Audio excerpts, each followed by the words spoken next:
Bismillahirrahmanirrahim. Assalamualaikum warahmatullahi wabarakatuh. Allahumma salli ala sayyidina Muhammad wa ala ali sayyidina Muhammad. Pertama-tama, marilah kita senantiasa memanjatkan puji syukur atas kehadirat Allah Subhanahu wa taala, di mana atas limpahan rahmat dan karunia-Nya sehingga kita masih diberikan kesehatan dan kesempatan untuk menjalankan aktivitas, terkhusus untuk kami sebagai mahasiswa dalam melakukan pembelajaran secara virtual. Salawat serta salam semoga senantiasa tercurah kepada baginda Rasulullah Muhammad SAW sebagai panutan umat muslim, dan semoga kita sebagai umat pengikutnya mendapatkan syafaat beliau di hari kemudian. Amin. Izinkan kami untuk memperkenalkan diri dari kelompok 1 yang beranggotakan 3 orang.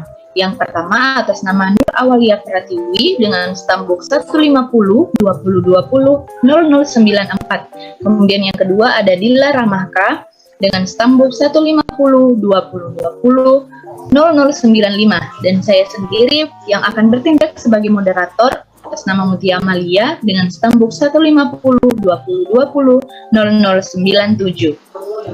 Baiklah, pada kesempatan kali ini, kami akan mempresentasikan atau memaparkan materi dari mata kuliah Kimia Organik Sintesis, yakni dengan materi interkonversi gugus fungsi.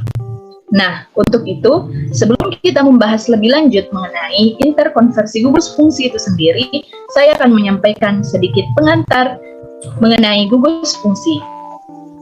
Dalam kimia organik, gugus fungsi adalah substituen atau bagian spesifik dalam molekul yang bertanggung jawab terhadap karakteristik reaksi kimia dari molekul-molekul tersebut.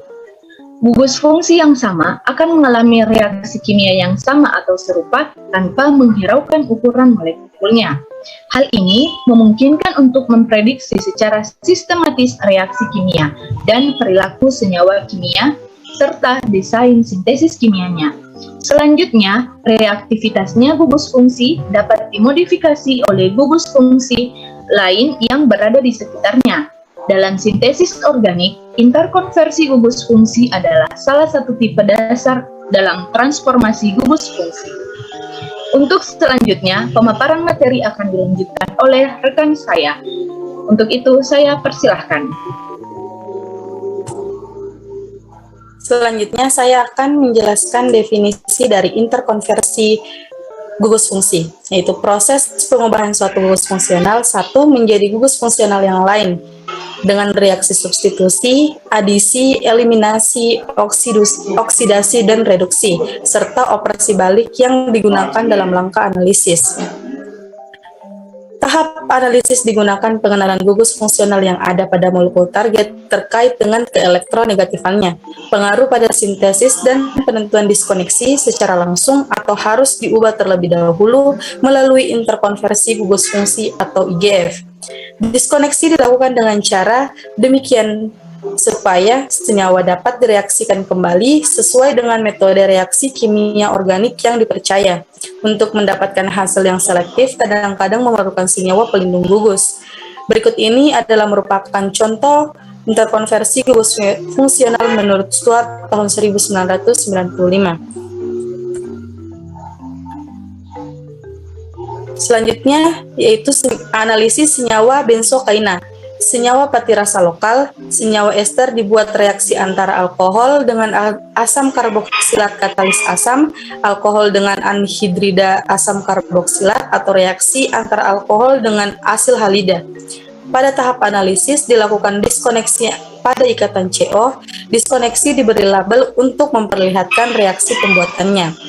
Pada gambar tersebut, tahap analisis 1 didapatkan senyawa asam para aminobenzoat, di mana terdapat gugus fungsi asam karboksilat dan amina yang terikat pada cincin aromatik.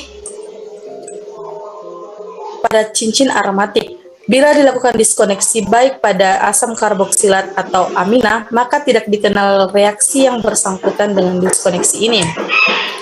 Oleh sebab itu, yang dapat dilakukan adalah melakukan interkonversi gugus fungsional untuk mengubah fungsional asam karboksilat ke gugus fungsional yang lain, sehingga dapat dilakukan diskoneksi. Antara aromatik dapat dibuat dari reaksi oksidasi gugus metal dan gugus asam dan gugus amino dapat dibuat dengan reaksi reduksi gugus amino. Pada gambar tersebut, sehingga pada tahap analisis 2 dapat dilakukan IGF sebagai berikut.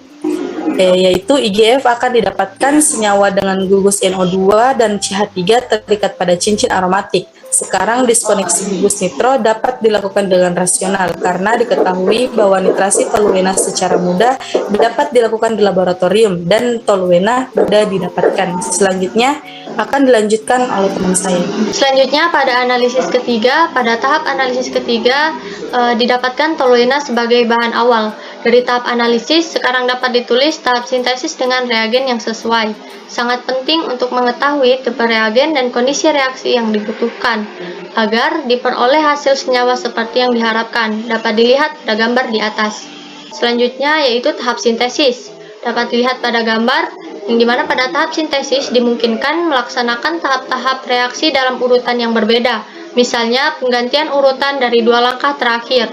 Pada tahap sintesis di atas, dilakukan reaksi reduksi gugus nitro terlebih dahulu, baru kemudian dilakukan reaksi esterifikasi. Bila urutan reaksi dibalik, dilakukan reaksi esterifikasi terlebih dahulu, baru kemudian dilakukan reaksi reduksi gugus nitro. Demikianlah pemaparan materi dari kelompok kami. Meskipun penyampaiannya secara virtual melalui Zoom meeting, mudah-mudahan penyampaian materi kami tidak mengurangi nilai atau esensi dari materi itu sendiri. Lebih dan kurangnya mohon dimaafkan. Terima kasih atas perhatiannya. Wassalamualaikum warahmatullahi wabarakatuh.